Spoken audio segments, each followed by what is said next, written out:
Nagaon rail বিভাগৰ ভূমিত উচ্ছেদ নগাঁও খাগৰিজান খেলপথাৰত ৰেল বিভাগৰ ভূমিত অবৈধ প্ৰব্ৰজনকাৰীৰ বিৰুদ্ধে সৰব স্থানীয় ৰাইজ ৰেল বিভাগৰ ভূমিত অবৈধভাৱে বসবাস কৰা সকলৰ বাসগৃহত উচ্ছেদ অভিযান চলায় ৰেল বিভাগ আৰু প্ৰশাসনে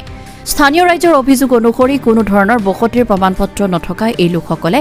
বিভিন্ন অসামাজিক কাৰ্যকলাপত লিপ্ত হৈ আছিল মদ ভাং ড্ৰাগছৰ ব্যৱসায় চলাই আছিল আৰু এই অবৈধভাৱে বসবাস কৰি থকা লোকসকলে কিছুদিন পূৰ্বে এই ভূমিত প্ৰশাসনে উচ্ছেদ অভিযান চলাইছিল যদিও পুনৰ অবৈধভাৱে বসবাস কৰি আছিল লোকসকলে হৈছিলে তাৰপিছত আকৌ মানুহে অলপ জেগা বাচিছে বনাইছে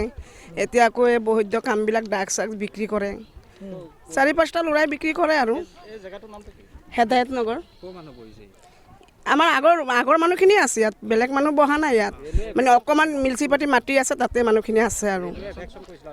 ৰেলৰ এভেকশ্যন কৰিছিলে এভেকশ্যন হ'বতো ৭-৮ মাহমান হ'ব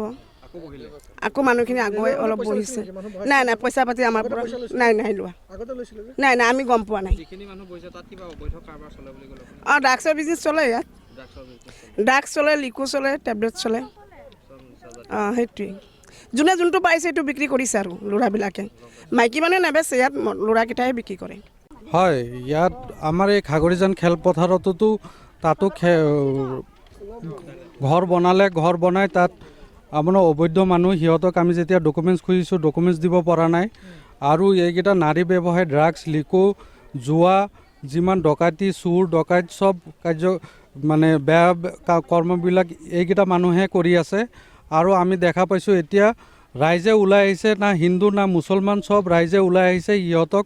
যে উচিত শাস্তি দিব লাগে ৰেলৱে ডিপাৰ্টমেণ্টো আহিছে আহি পেলাই আজি দেখিছোঁ এফেকশ্যন কৰি আছে ঘৰ বাৰী ভাঙি আছে সিহঁতক ৱাৰ্ণিঙো দিছে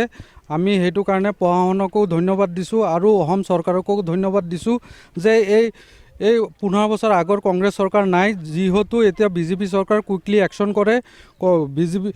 বিজেপি চৰকাৰে যি কৰি আছে ভালেই কৰি আছে কংগ্ৰেছ চৰকাৰে এইকেইটা মানুহক এনেকুৱা বহাই পেলাই সিহঁতে নিজে কৈ আছে যে আমি সিহঁতক বহাইছোঁ এতিয়া উঠাব নোৱাৰোঁ এতিয়া বিজেপি চৰকাৰে সেইখিনি উঠাই আছে আমি সেই চৰকাৰক ধন্যবাদ জনাইছোঁ যে ভাল কাম কৰিছে সেইটো কাৰণে ধন্যবাদ report Assam north east news live